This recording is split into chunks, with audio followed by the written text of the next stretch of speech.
Abran sus Biblias en 1 de Pedro capítulo 1.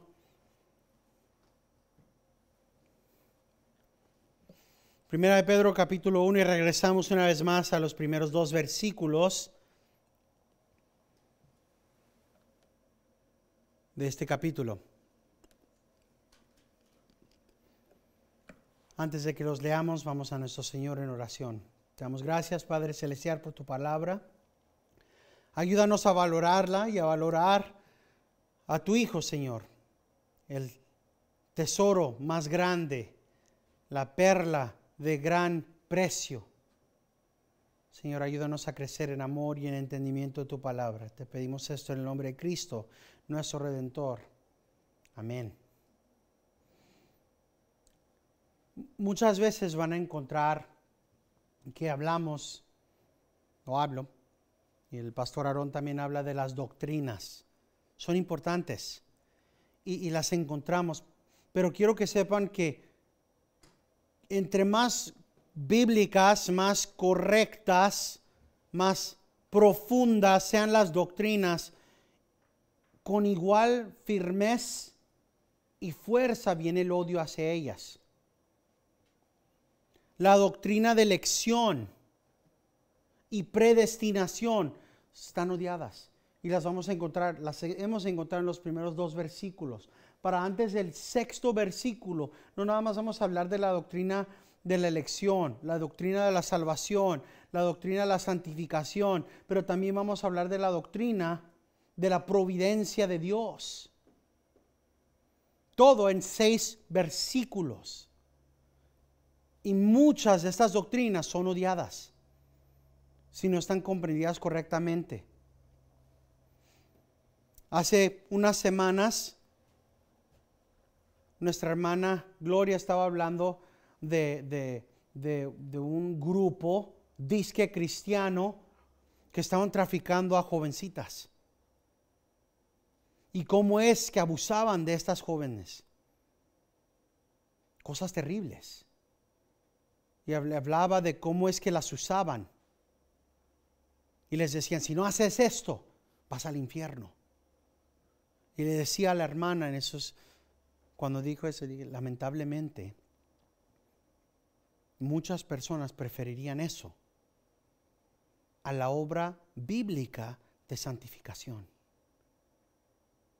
Prefieren las personas que le diga a uno, mira, si oras 5 veces al día y vienes desde tu casa a la iglesia sobre tus rodillas hasta que estén sangrando, tienes la salvación. 9 de 10 personas que no entiendan la Biblia correctamente van a preferir el método de orar 5 veces al día y de venir una vez a la semana con rodillas sangradas y adoloridas y dañadas a vivir día tras día mortificando, matando al pecado dentro de sí mismo. Porque el ser humano prefiere las obras y las obras de uno y la gloria de uno. Y tenemos que tener en mente que este pecado va hasta Adán. La idolatría de uno, el primer pecado era el querer ser Dios. Y eso no ha parado. Así que cuando decimos Dios elige y ha elegido desde antes de la fundación del mundo, ¿quién va a ser salvo? Nuestra reacción y la reacción de muchos va a ser diferente. Nuestra reacción debería ser gloria a Dios. Pero la reacción de muchos cristianos es ofensa, es ira, es enojo. Entonces somos robots. ¿Qué importa lo que hago, pues? Si Dios es el que elige y Él predestina todo y Él ordena todo, entonces, ¿para qué? ¿Para qué sirve lo que haga yo? ¿Qué importa lo que haga yo? Hay 3 palabras que en unos cuantos meses tendremos una clase, Dios mediante, de teología. Hay 3 palabras: contradicción, paradoxo y misterio. Y tenemos que entenderlas cuando estamos hablando de ciertas cosas en la Biblia. No hay contradicción en la Biblia. Cualquier persona que les diga que la Biblia se contradice, no entiende la Biblia. Les he dado el ejemplo anteriormente de las personas que dicen, mira, aquí dice en los 10 mandamientos, yo visito las iniquidades sobre el padre y sobre los hijos hasta la tercera y cuarta generación. Obviamente, entonces, si el padre y la madre pecan, el Señor visita los pecados de ellos sobre los hijos. No. Porque también vemos en la palabra de Dios, el alma que peque, ¿qué? Esa morirá individualmente. Así que no es una contradicción, es un paradoxo. Y tenemos que entender el contexto. Igual, muchas personas toman Romanos y lo ponen en guerra contra Santiago. Y dicen, es que Pablo y Santiago están en contradicción. Pablo dice que la salvación, la justificación, perdón, no es por nada más que por la fe. No es por obras. Pero Santiago dice que la fe sin obras está muerta. Y ambos usan el ejemplo de Abraham. Obviamente se están contradiciendo. No, no es contradicción, es paradoxo. Pablo está hablando de la justificación dentro de un contexto y usa un versículo particular de la vida de Abraham. Abraham creyó y fue contado para él como justicia. Santiago está hablando a un grupo de cristianos que no quieren nada que ver con hacer nada por Dios. Y les dice, una fe que no tiene fruto no es fe verdadera. Y él habla de cómo es que la fe de Abraham fue demostrada por sus obras. Una parte diferente, paradoxo. Y luego llegamos ahora a misterios. Cosas que no podemos entender. ¿Cómo qué? Pues hemos estado hablando de la elección, ¿verdad? Dios nos ha elegido a nosotros y nos ha elegido a ser no nada más elegidos, sino elegidos expatriados desde antes de la fundación del mundo. El Señor ha elegido y nos ha predestinado. Él sabe desde antes de que existiera todo lo que está aquí, todo lo que existe en la creación, el universo mismo, quién iba a ser salvo. Al mismo tiempo, muchas veces en diferentes partes vemos en la palabra de Dios que seremos juzgados por ¿qué? Nuestras acciones y nuestras decisiones, ¿correcto? Así que hay algo ahí donde nosotros nada más podemos llegar hasta cierto punto entendiéndolo. Sí, de corazón propio y decisión propia llegamos a decir, Cristo, tú eres mi Dios, te necesito. Pero entendemos que eso solamente puede suceder porque Él nos escogió a nosotros. Los ejemplos que usa la palabra de Dios es de los muertos y de los cadáveres. Un cadáver no puede hacer absolutamente nada. Si vamos al panteón y le damos un celular a cada uno de esos cadáveres y le decimos, márcale al 911 o márcale a X persona, no pueden hacer nada, ¿correcto? La palabra de Dios dice que somos muertos en nuestros pecados y transgresiones. Muertos. Y el Espíritu Santo viene y nos da vida. Así que primero viene el Espíritu Santo, nos da vida y la consecuencia o reacción de esa vida es que nosotros en algún punto en el tiempo llegamos a decir, soy un pecador. Necesito la salvación. Necesito que Cristo me redima. Señor, sálvame. Pero la única razón por la que pudimos llegar a esa determinación genuina era porque nos eligió desde antes de la fundación del mundo. O cuando vemos en Faraón, cómo es que Faraón fue escogido por Dios. Dios dijo, yo te escogí para que mi poder sea demostrado en ti, pero Faraón está en el infierno. ¿Cómo funciona entonces eso? Que el Señor lo escogió, pero lo escogió para condenación.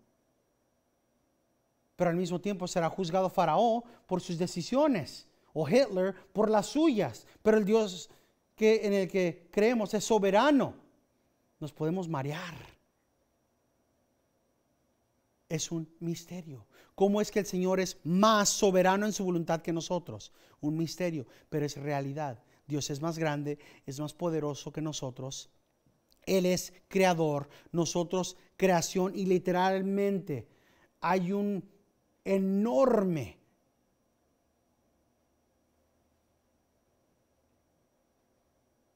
casmo, un hoyo, una separación enorme entre la creación y el creador. Así que cuando hablen de la elección, sí van a encontrar personas que se van a enojar.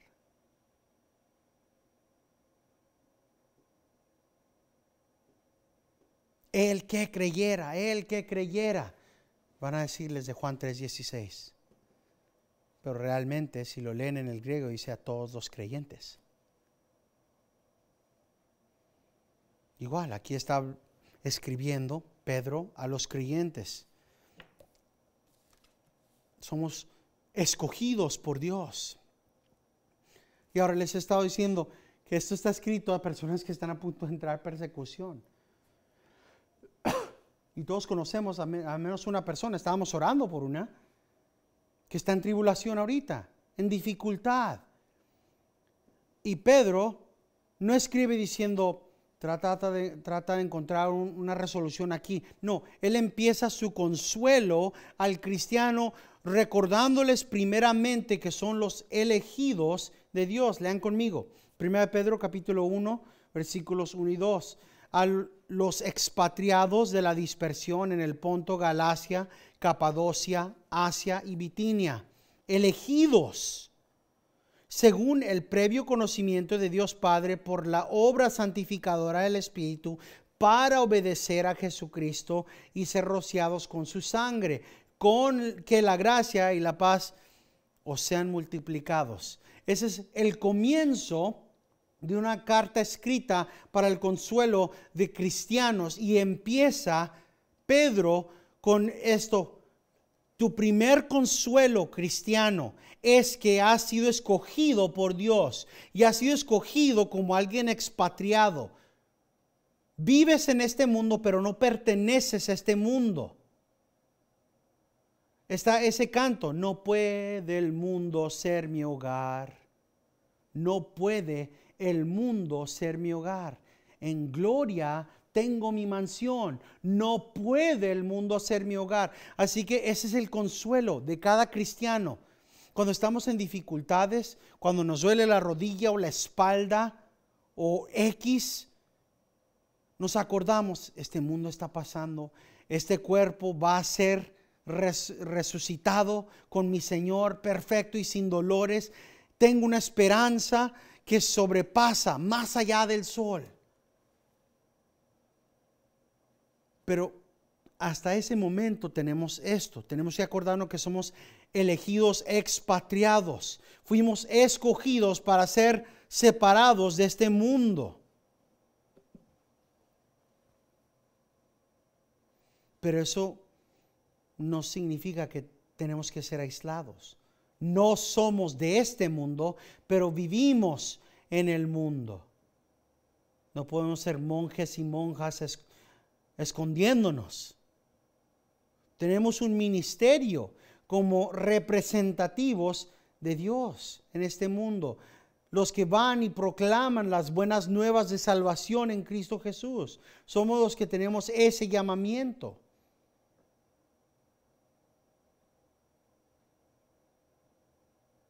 Pero al mismo tiempo no podemos olvidarnos nuestra patria celestial. Nunca se nos debe de olvidar nuestra patria celestial. Siempre hay que acordarnos de eso. Seamos americanos, chinos, pakistaní, salvadoreños, mexicanos, X. Primeramente somos cristianos. Somos de la Santa Sion. Y fuimos llamados específicamente con este propósito. La doctrina de la elección tiene tanto problema porque afirma que el propósito de la elección y de la salvación es de Dios, de Dios. Él escoge a quien iba a salvar y que Él no nos escogió porque, y para nosotros está perfecto. En el español dice que, en el segundo versículo, según el previo conocimiento, ¿verdad? Lamentablemente esa palabra no lo explica bien. Porque previo conocimiento no significa lo mismo cuando hablamos de Dios. No significa que Dios vio bajo el corredor del tiempo para ver a ver quién iba a escoger basado en lo que Él vio. No significa, bueno, yo sé que esta persona y esta persona y esta persona me va a escoger y por eso yo los voy a salvar. No, por su propio gozo, una obra de su propia. Por eso terminamos la semana pasada leyendo la confesión de la segunda confesión de Londres Bautista de 1689. Y se los digo porque hay movimientos ahorita mismo que están tratando de decir esto. Dicen que este es el mundo más aceptable que el Señor pudo crear, donde se salvan el máximo número de seres humanos. Porque ellos toman esto del previo conocimiento y dicen, pues como depende de quién iba a escoger al Señor, el Señor está básicamente tratando de formular el mundo y los eventos en la historia conforme a lo que Él ya vio que iba a suceder. Y eso no es lo que nosotros creemos ni lo que afirmamos, sino que Él nos escogió antes de que pudiéramos hacer algo.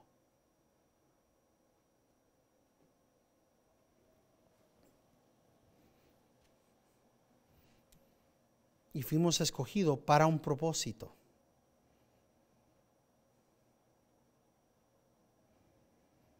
Vayan por un momento a Mateo 11. Mateo 11.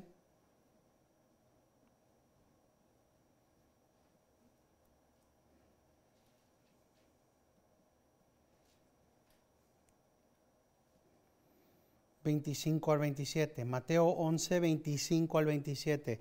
dice lo siguiente: en aquel tiempo hablando Jesús dijo: te alabo, Padre, Señor del cielo y de la tierra, porque ocultaste estas cosas a sabios e inteligentes y las revelaste a los niños. Sí, Padre, porque así fue tu agrado. Todas las cosas me han sido entregadas por mi Padre, y nadie conoce al Hijo sino el Padre, ni nadie conoce al Padre sino el Hijo, y aquel a quien el Hijo se lo revela. La palabra que tenemos que tener en mente, que está escrita ahí, es la determinación. ¿Conforme a qué? Versículo 26. Sí, Padre, porque así fue tu agrado, porque le agradó al Señor. Conforme a la voluntad del agrado de Dios, fue creado todo, fuimos llamados, y esto es importante. No es conforme a nuestra voluntad o nuestra decisión o lo que hagamos nosotros, sino conforme al agrado del Señor. A comparación, hay una doctrina errónea que se llama la doctrina arminiana. Y esa doctrina básicamente dice que el Señor escogió conforme a previo conocimiento a lo que Él vio. Él vio y vio quién iba a creer, y a base de quién iba a creer lo salvó.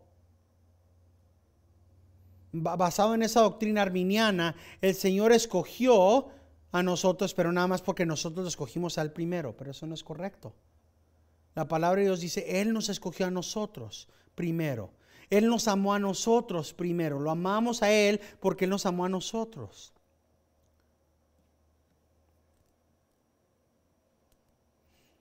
¿Cómo entendemos entonces esa palabra?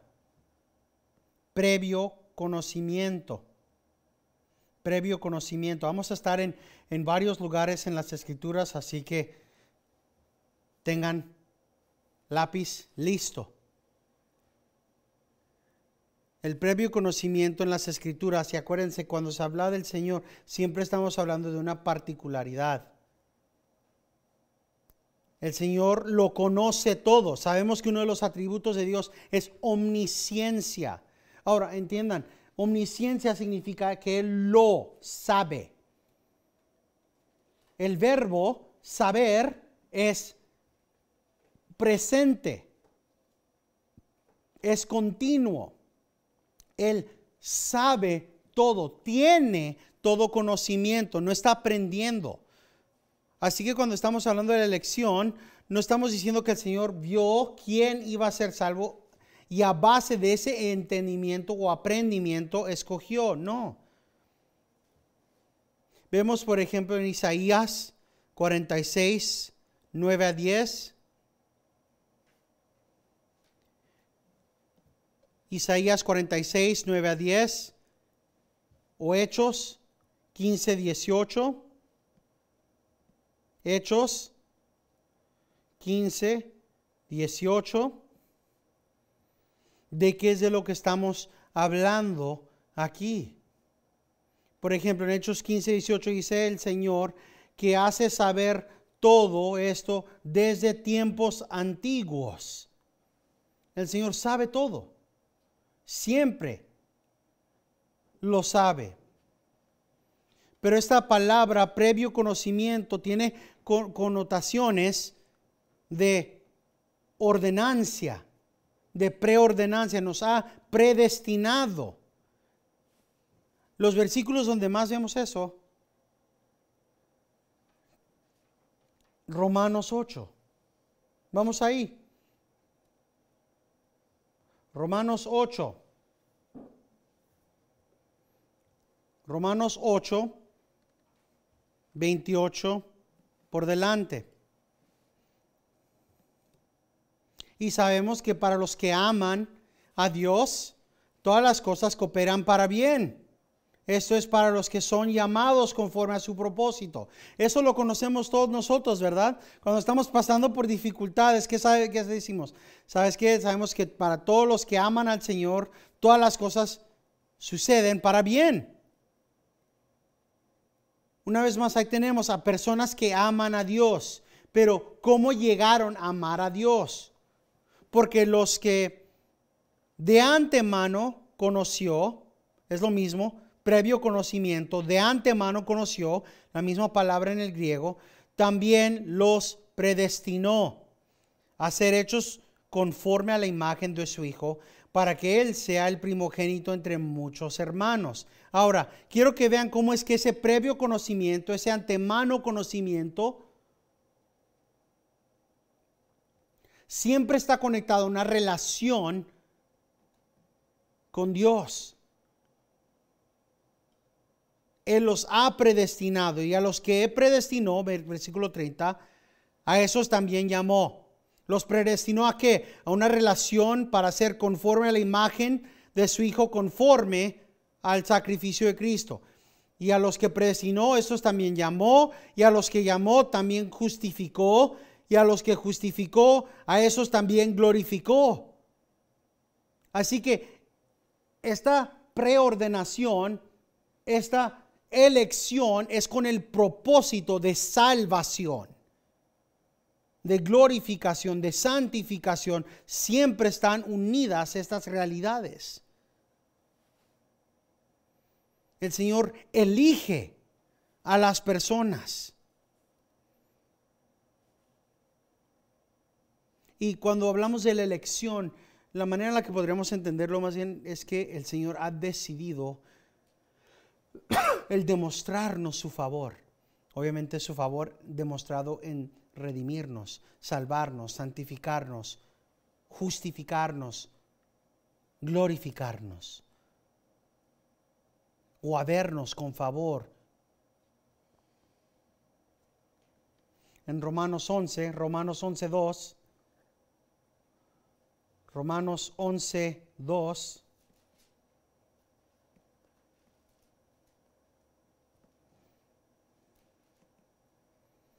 Vayan un momento ahí.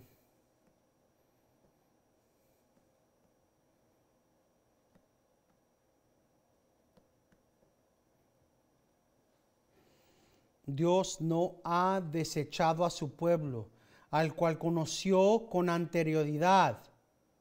Es lo mismo, la misma palabra, previo conocimiento, eligió.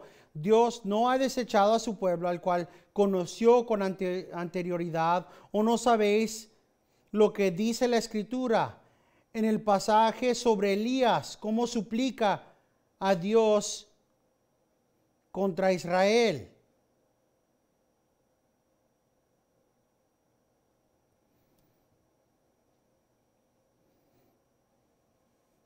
El Señor no ha rechazado a su gente. Este es un eco de las palabras del profeta con el Señor. El Señor conoce a los suyos, ha escogido a los suyos. Si se acuerdan, el profeta Elías dijo: te han abandonado todos, toda la nación, todos te odian, Señor, yo soy el único. Yo soy el único. No hay nadie más. He visto a toda la gente en esta nación y todos te odian. Solamente quedo yo. ¿Y cuál era la respuesta del Señor? Yo me he preservado a 7,000. Yo he guardado a 7,000. Yo los escogí y yo los he guardado.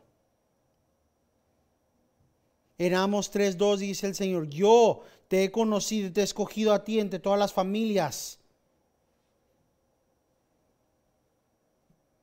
Nada más te he conocido a ti.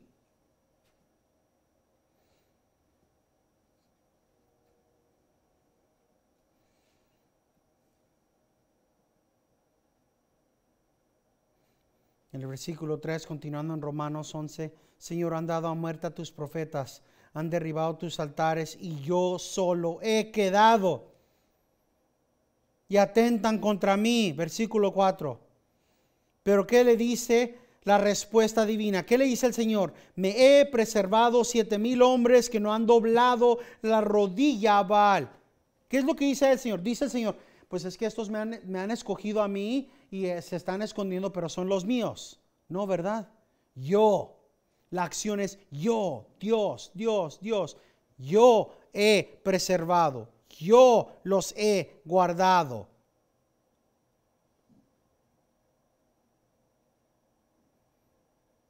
Me he preservado 7,000 que no han doblado la rodilla. Esto es de lo que estamos hablando. Cuando hablamos del previo conocimiento es la relación que el Señor tiene. Y eso es Romanos 11:5. Lo vemos igual en el versículo 7. Entonces, ¿qué? Aquello que Israel busca no lo ha alcanzado, pero los que fueron escogidos lo alcanzaron y los demás fueron endurecidos.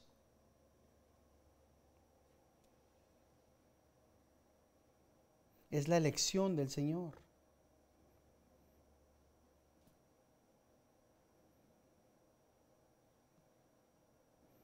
No es por las obras, es lo que dice el versículo 6. Pero si es por gracia, no se base de obras. De otra manera, la gracia no es gracia. Y si por obras ya no es gracia, de otra manera, la obra ya no es obra. Versículo 11. Dijo entonces: ¿acaso tropezaron para caer? De ningún modo. Pero por su transgresión ha venido la salvación a los gentiles, para causarles celos. Aún en eso el Señor es soberano. Él escogió encelar a los judíos a través de las acciones, la redención.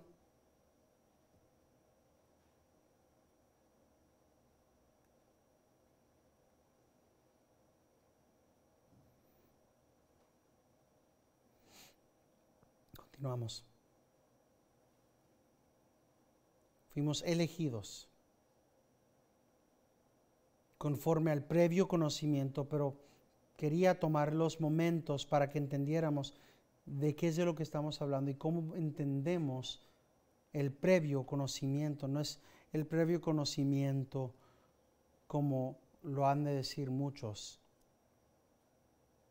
Según el previo conocimiento de Dios el Padre, ese conocimiento que dice, yo te he elegido, yo te guardo.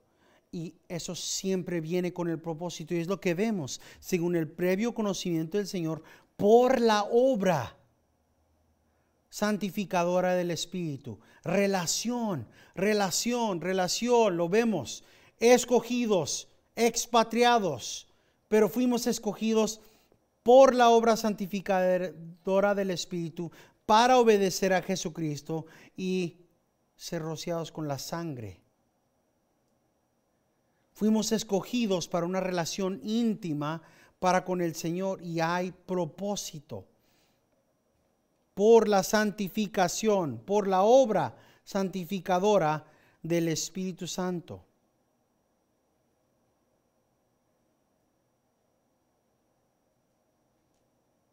Es el Espíritu Santo que nos da la fe.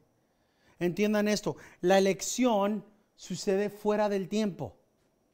La salvación sucede dentro del tiempo, porque la salvación es algo que experimentamos o que sentimos o reconocemos en vida.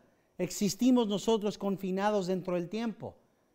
La elección es la selección del Señor, de su gente, para estar con Él desde antes de la fundación del mundo.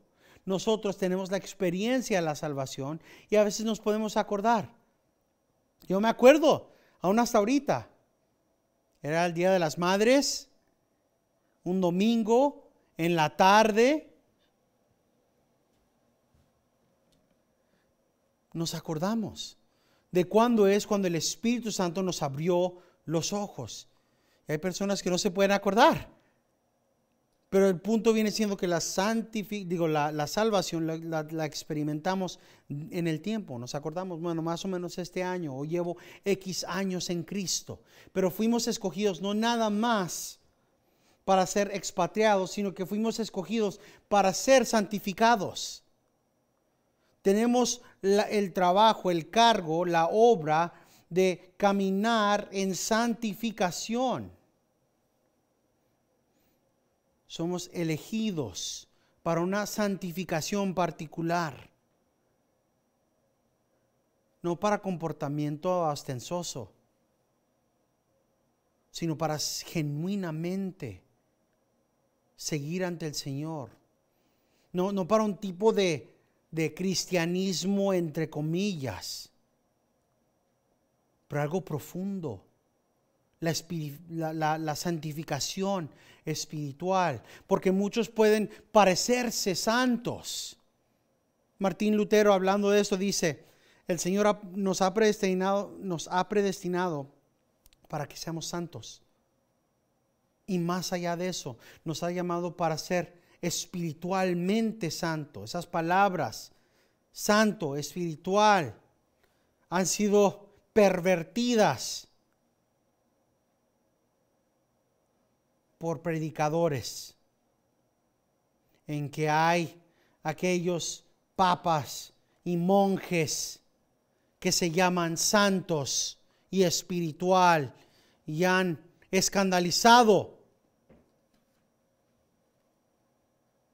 y robado estas palabras nobles, igual como se han robado la palabra iglesia, porque el Papa y sus sacerdotes son la iglesia y hacen lo que se les dé la gana conforme a sus placeres, declarando al mismo tiempo la iglesia lo ha prohibido para los demás.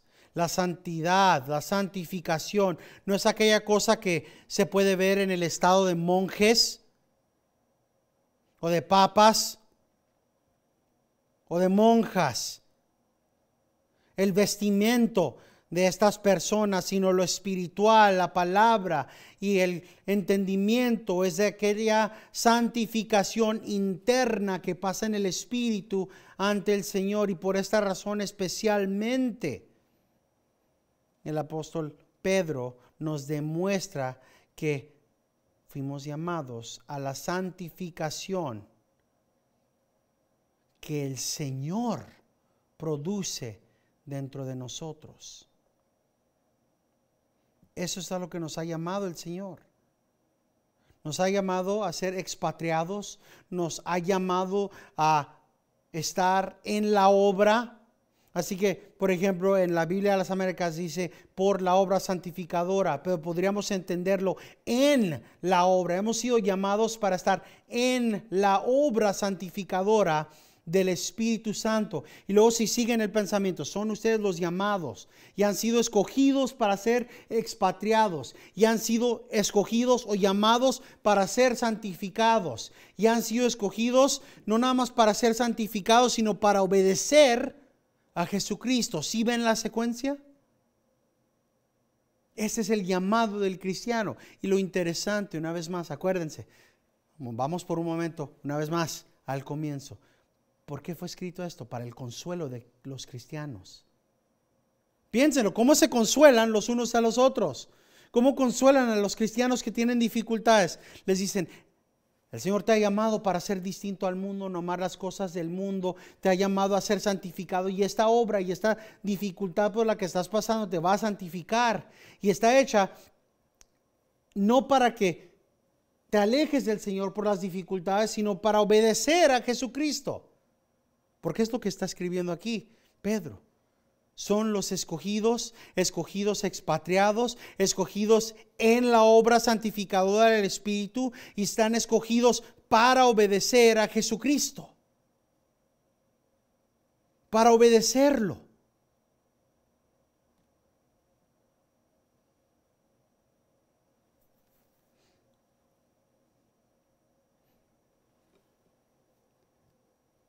Una santificación interna, una obediencia genuina. Es fundamental. La obediencia genuina en el Espíritu Santo es fundamental.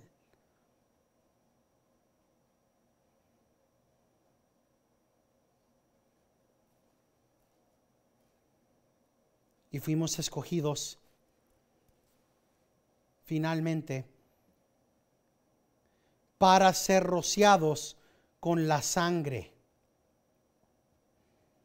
Es interesante, si lo googlean, van a encontrar muchos lugares donde está esa palabra, rociados con sangre.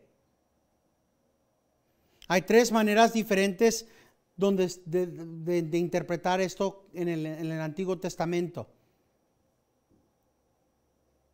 Pero una específicamente la que está hablando aquí, Pedro. La primera, es, como dije, espero que estén listos para tomar notas porque ahí vienen más escrituras. La mayoría de las veces que vean eso, rociar con sangre, en el Antiguo Testamento van a ver, rociaron el altar con sangre, rociaron el tabernáculo, rociaron los vasos del ministerio, rociaron las casas, pero siempre la primera manera de ver esto es para purificación o para limpiar, para apartar, a santificar algo. Y eso lo vemos, por ejemplo, en Éxodo 24:6. Ahora, los demás que siguen todos están en Levíticos. Así que mientras que escriban Levítico, pueden ustedes escribir los números. Y ahí estamos, ¿verdad?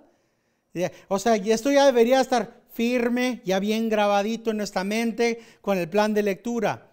Es decir, rociar de sangre. Levíticos 1:5, capítulo 1, versículos 5 y 11, el altar. Capítulo 3, versículos 2, 8 y 13, una vez más, el altar. Capítulo 7, versículos 2 y 14.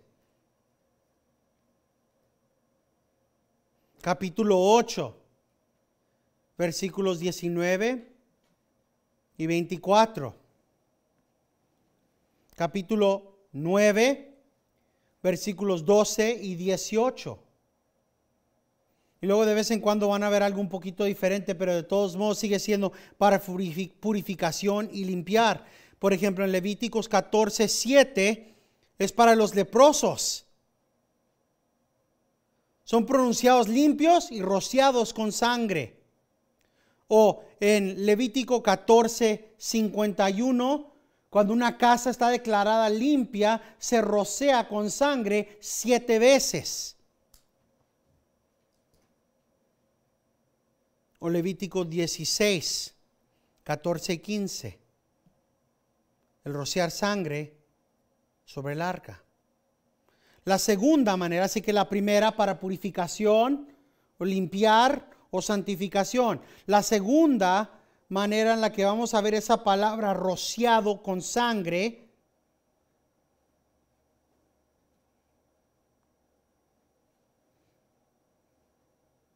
va a ser para consagrar a los sacerdotes para la ordenación.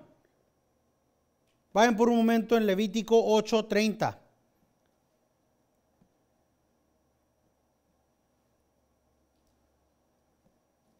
Levíticos 8:30.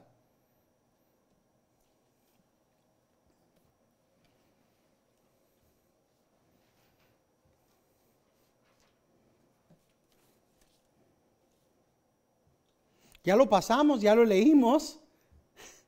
Levíticos 8:30 dice lo siguiente. Perdón, lo tengo en inglés, eso no me va a servir. Bueno, lo podría traducir, pero tengo la traducción aquí, ¿verdad?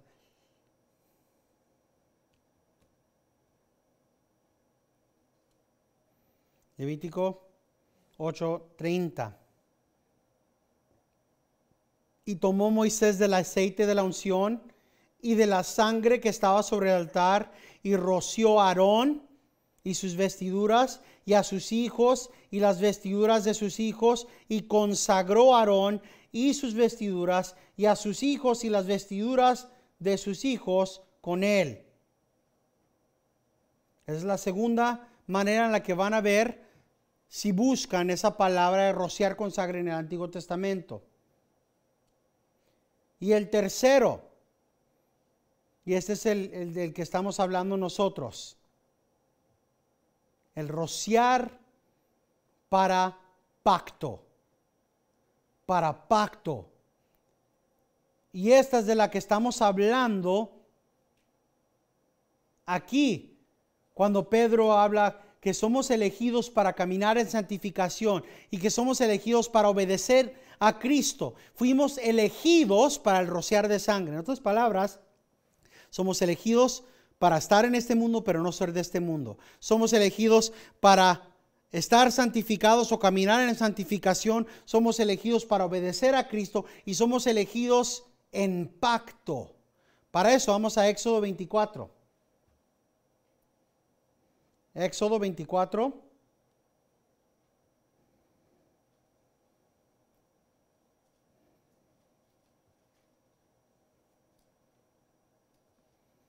Y leeremos el versículo 3 al 8.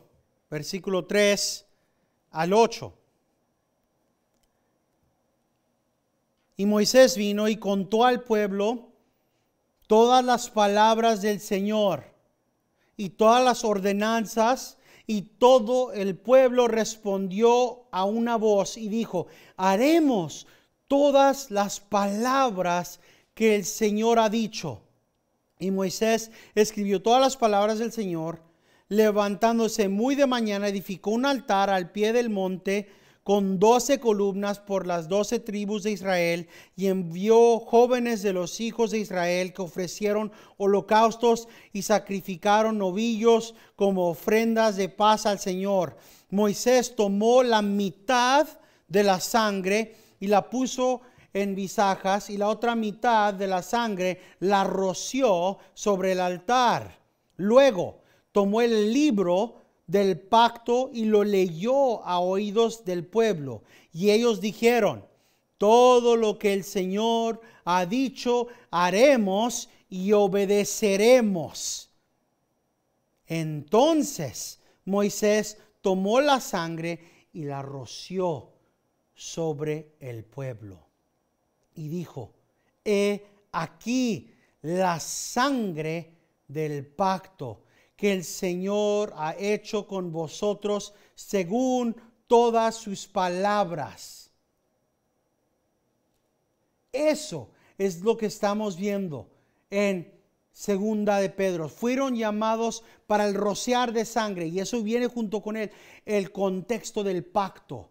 Son hijos de Dios. El Señor los ha llamado. El Señor los está santificando. Y esa santificación es para obediencia de Dios. Obediencia en el pacto del cual fueron llamados. Igual como todos los judíos que estaban leyendo esto hubieran pensado aquí en Éxodo 24:3. Nosotros, de este lado de la cruz, pensamos en la cena del Señor, ¿verdad? Esta es la sangre del nuevo pacto.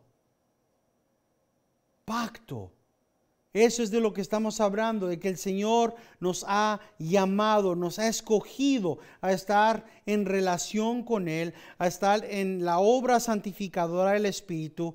Hemos sido escogidos para obedecer a Jesucristo. ¿Por qué? Porque fuimos rociados por la sangre del pacto de Cristo. Y todo esto nada más en la introducción. Y cierra la introducción Pedro de su carta diciendo que la gracia y la paz os sean multiplicadas. Piensa en Mateo 26, 27 y 28. El Señor tomó el vaso y cuando había dado gracias dijo: tomen de esto cada uno de ustedes, porque este es el nuevo pacto en mi sangre, que ha sido derramado para el perdón de muchos. O nos ponemos a pensar por un momento en Hebreos 10, 19 al 22. Hebreos 10. Hebreos 10, 19.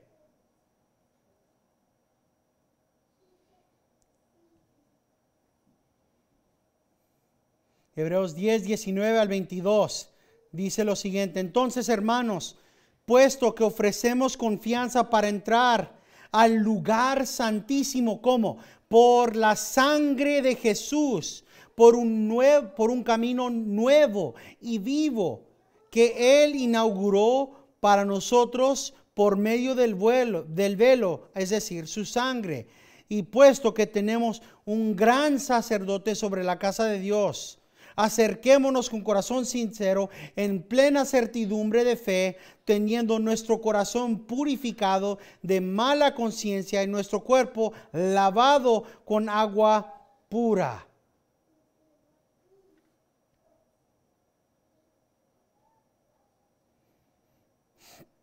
Hebreos 12. Hebreos 12.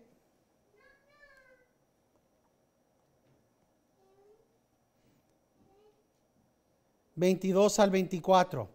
Porque quiero que vean otros instantes en el Nuevo Testamento donde el rociar de sangre es conectado al pacto del nuevo pacto, del nuevo pacto que tenemos en Cristo. Hebreos 12, 22 al 24. Hebreos 12, 22 al 24 dice lo siguiente: vosotros, en cambio, os habéis acercado al monte Sión y a la ciudad del Dios vivo, a la Jerusalén celestial, y a miriadas de ángeles, a la asamblea general e iglesia de los primogénitos que están inscritos en los cielos, y a Dios, el juez de todos, y a los espíritus de los justos hechos ya perfectos, y a Jesús, el mediador del nuevo pacto, y a la sangre rociada, que habla mejor que la sangre de Abel. Dice el Dr. Sproul: en la adoración del Antiguo Testamento, la muerte del sacrificio de la víctima establecía pacto, y el rocío de la sangre nos incorpora a los que adoran, a los adoradores, como participantes, haciéndolos